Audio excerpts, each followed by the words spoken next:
Welcome to duties world. இன்றைக்கி நம்ம சேனலில் ஒரு சூப்பரான கடலைக்கறி ரெசிபி தான் எப்படின்னு பார்க்க போகிறோம். வாங்க பார்க்கலாம். கடலைக்கறிக்கு ஃபஸ்ட்டு நம்ம மசாலா அரைச்சி எடுத்துக்கலாம். இதுக்கு பார்த்திங்கன்னா நான் துருவன தேங்காய் எடுத்திருக்கேன். ஒரு அரை மூடி தேங்காய், அதாவது ரெண்டாக உடைச்ச ஒரு முடியில் அதுலேயும் பாதி தேங்காய் தான் நான் எடுத்திருக்கேன். அரை மூடி தேங்காவை நல்லா ரோஸ்ட் பண்ணி எடுத்துக்கணும். நார்மலாக வைக்கிற சுண்டல் குழம்பும் கடலைக்கறியும் டோட்டலாக வேறு டேஸ்ட்டில் இருக்கும். 2 கிராம்பு, ஒரு சின்ன துண்டு பட்டை, நல்ல ஒரு ஸ்பூன் அளவுக்கு சோம்பு வைங்க. இதில் சோம்போட ஸ்மெல் தான் நல்ல ஒரு குழம்போட டேஸ்ட்டே நல்லா கொடுக்கும். எல்லாத்தையும் சேர்த்து வறுத்துக்கலாம். பார்த்திங்கன்னா ஒரு 10 மிளகு ஆட் பண்ணியிருக்கேன். சீரகம் வைக்க வேண்டாம், என்னோடய ஆப்ஷன். ஏன்னா சீரகத்தோட ஸ்மெல் பார்த்திங்க அப்படின்னா சோம்போட ஸ்மெல்லை டாமினேட் பண்ணுறதுக்கு வாய்ப்பு இருக்குது. கூடவே ஒரு சின்ன ஜாதிபத்திரி, ரொம்ப சின்ன துண்டு தான் ஆட் பண்ணியிருக்கேன். பார்த்திங்கன்னா இப்போ தேங்காய் கொஞ்சம் கொஞ்சமாக கலர் சேஞ்ச் ஆகிட்டுருக்கு. இந்த ஸ்பூன் டைமில் ஒரு 2 ஸ்பூன் எண்ணெய் ஆட் பண்ணிக்கிறேன். எதுக்காக அப்படின்னா நம்ம இப்போ இந்த தேங்காயிலே மசால் பொடி போட போகிறோம். வரன்னு தேங்காய் நம்ம வறுத்துருக்கிறதுனால மசால் பொடி ஒட்டாது, கருக ஆரம்பிக்கும். ஸோ அதனால் தேங்காயோட கோட்டிங் ஆகிறதுக்காக நான் 2 ஸ்பூன் எண்ணெய் ஆட் பண்ணியிருக்கேன். இப்போ ஒரு 1/4 ஸ்பூன் மஞ்சள் தூள், ஒரு அரை ஸ்பூன்லேருந்து 3/4 ஸ்பூன் மிளகாய்த்தூள், 1 ஸ்பூன் கரம் மசாலா, நல்ல ஒரு டேபிள் ஸ்பூனில் இல்லைனா 3 டீஸ்பூன் தனியாத்தூள், இது எல்லாமே ஆட் பண்ணிவிட்டு அந்த தேங்காயோடவே சேர்த்து நல்லா ரோஸ்ட் பண்ணிக்கோங்க. தேங்காய் கருகக்கூடாது, நல்ல மெரூன் கலரில் வர அளவுக்கு வறுக்கணும். நம்ம கடலைக்கறியோட ஸ்பெஷலே பார்த்திங்க அப்படின்னா நீங்கள் எந்த அளவுக்கு இந்த தேங்காயை ரோஸ்ட் பண்ணுறீங்களோ அதுதான் அதோடய ஃப்ளேவர், டேஸ்ட் எல்லாமே. நார்மலாக நம்ம வைக்கிற சுண்டல் குழம்பு இந்த மாதிரி ரொம்ப நம்ம ரோஸ்ட் பண்ண மாட்டோம், அவ்வளவுதான். இப்போ இதை ஆற வச்சு அரைச்சி எடுத்துகிட்டு வந்துடலாம். இப்போ நான் பார்த்திங்கன்னா கருப்பு சுண்டல் தான் எடுத்திருக்கேன். கடலைக்கறிக்கு கருப்பு சுண்டல் தான் நல்லா இருக்கும். ஸோ இந்த சுண்டலில் பார்த்திங்கன்னா மீடியம் ஃப்ளேம்லேயே ஒரு 7லேருந்து 8 விசில் விட்டு உப்பு போட்டே வேக வச்சு எடுத்துகிட்டு வந்திருக்கேன். பாருங்கள், இப்போ சுண்டல் நல்லாவே வெந்து வந்திருக்கு. இந்த அளவுக்கு வேக வச்சு எடுத்துக்கலாம். கருப்பு சுண்டல் பார்த்திங்கன்னா அவ்வளோ சீக்கிரத்தில் குலையாது. ஸோ நீங்கள் தாராளமாக 7-8 விசில் விடலாம். ஓவர் குக் ஆனால் கூட ஒயிட் சுண்டல் மாதிரி இது கலந்து வராது. இப்போ குழம்பு தாளித்து விட்டுக்கலாம். ஒரு பேனில் நல்லா 3-4 ஸ்பூன் எண்ணெய் ஆட் பண்ணிக்கோங்க.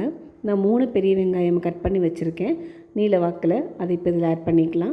ஒரு 4 பச்சை மிளகா, காரத்துக்கு தகுந்த மாதிரி நான் விதை எடுத்துகிட்டு தான் ஆட் பண்ணியிருக்கேன். ஏற்கனவே நம்ம மிளகாத்தூள், மிளகு எல்லாம் ஆட் பண்ணியிருக்கோம்.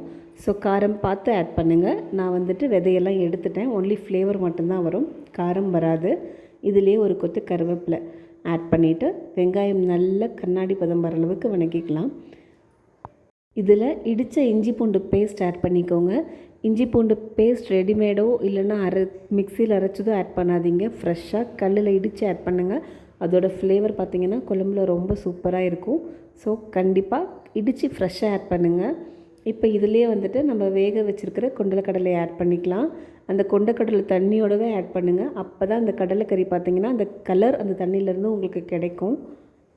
யூஸ்வலாக செய்கிற சுண்டல் குழம்பு இந்த கடலைக்கறி பார்த்திங்க அப்படின்னா மேக்ஸிமம் கேரளாவில் பிரேக்ஃபாஸ்ட்டுக்கு எடுத்துக்குவாங்க. தக்காளியை வந்து நான் எண்ணெயில் வதக்கலை. தக்காளியை பார்த்திங்க அப்படின்னா இப்போ இந்த தண்ணியில் தான் ஆட் பண்ண போகிறேன். தக்காளி முழுசாகவும் இருக்கும், அட் த சேம் டைம் நல்லா வெந்தும் இருக்கும். தக்காளி நிறைய பேர் ஆட் பண்ணாமல் கூட செய்வாங்க.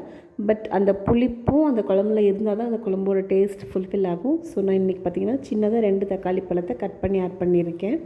இப்போ கொஞ்சமாக உப்பு ஆட் பண்ணிக்கிறேன். ஆல்ரெடி சுண்டல் நம்ம உப்பு போட்டு தான் வேக வச்சுருக்கோம். அதனால் உப்பு செக் பண்ணிவிட்டு அதுக்கப்புறம் நீங்கள் எவ்வளோ உப்பு வேணுமோ அந்த உப்பு ஆட் பண்ணிக்கோங்க. ஏன்னா தண்ணி நம்ம வடிக்கலை, இதில் தான் ஆட் பண்ணியிருக்கோங்கிறப்ப அந்த சுண்டல் ஊற்றுற உப்பில் தண்ணி இருக்கும். அதனால் செக் பண்ணிவிட்டு ஆட் பண்ணிக்கோங்க. இப்போ இதை ஒரு மூடி போட்டுட்டு நம்ம நல்லா குக் பண்ண போகிறோம். ஆல்ரெடி வெந்த சுண்டல் தான் அப்படின்னாலும் அந்த வெங்காயம் தக்காளியோடு அதுவும் சேர்ந்து வேகும் போது அந்த ஃப்ளேவர் எல்லாமே சுண்டலோட ஃப்ளேவர் ஃபுல்லாக குழம்புல நல்லா இறங்கிடும். பார்த்திங்கன்னா நல்லா கொதி வந்துருச்சு, தக்காளியும் வெந்துருச்சு. ஃபஸ்ட்டே நம்ம வறுத்து வச்சுருக்கிற தேங்காவை நல்லா நைஸாக அரைச்சி எடுத்துகிட்டு வந்து இப்போ ஆட் பண்ணிக்கலாம். இது பார்த்திங்கன்னா மேக்ஸிமம் புட்டு, இடியாப்பம், இந்த மாதிரி கேரளாவோட மெயின் பிரேக்ஃபாஸ்ட் எல்லாத்துக்குமே பார்த்திங்கன்னா இந்த கடலைக்கறி ஒரு பெஸ்ட்டு சைட் டிஷ். பட் நீங்கள் நம்ம ஊர் இட்லி, தோசை, ஈவன் ரைஸ்க்கு கூட இந்த கடலைக்கறி உண்மையிலே டாப் மச்சாக இருக்கும். கண்டிப்பாக ஒரு வாட்டி ட்ரை பண்ணி பாருங்கள். அவ்வளவுதான். தேங்காய் ஊற்றுனதுக்கப்புறம் அகைன் நம்ம ஒரு மூடி போட்டு இதை நல்லா கொதிக்க வைக்க போகிறோம்.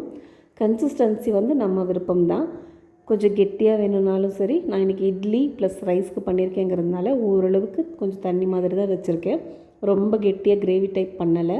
ஈவன் கடலைக்கறி இடியாப்பம்க்கெலாம் சாப்பிடும்போது இன்னும் கூட கொஞ்சம் நம்ம வந்து கெட்டியாக வச்சுக்கலாம். இப்போ நல்லா கொதி வந்துருச்சு. இந்த டைமில் நீங்கள் உப்பு காரம் ஒரு வாட்டி செக் பண்ணிக்கோங்க. உங்களுக்கு வேணும் அப்படின்னா நீங்கள் கொத்தமல்லி தழை ஆட் பண்ணிக்கலாம். பட் கொத்தமல்லி தழை நோ நீடட். இன்னும் கொஞ்சம் சுண்டணுங்கிறதுக்காக நான் அகைன் ஒரு மூடி போட்டு வைக்கிறேன். ஆல்மோஸ்ட் நம்மளோட கடலைக்கறி ரெடி ஆகிடுச்சு. இதை நீங்கள் புட்டு, இட்லி, தோசை, சப்பாத்தி எது கூட வேணாலும் வச்சு சர்வ் பண்ணலாம். ரொம்பவே சூப்பரான ஒரு சிம்பிளான ரெசிபியும் கூட. நான் ஆல்ரெடி நம்ம சேனலில் பார்த்திங்கன்னா நார்மலாக ஆட்டி வைக்கிற சுண்டல் குழம்பு போட்டிருக்கேன். அதையும் வேணாலும் நீங்கள் செக் பண்ணி பாருங்கள். இந்த மாதிரி வேணாலும் ட்ரை பண்ணி பாருங்கள். ட்ரை பண்ணி பார்த்துட்டு எப்படி வந்ததுன்னு கமெண்ட் பண்ணுங்கள். வேறு என்ன ரெசிபீஸ் வேணும்னு கமெண்ட் பண்ணுங்கள். Thank you so much.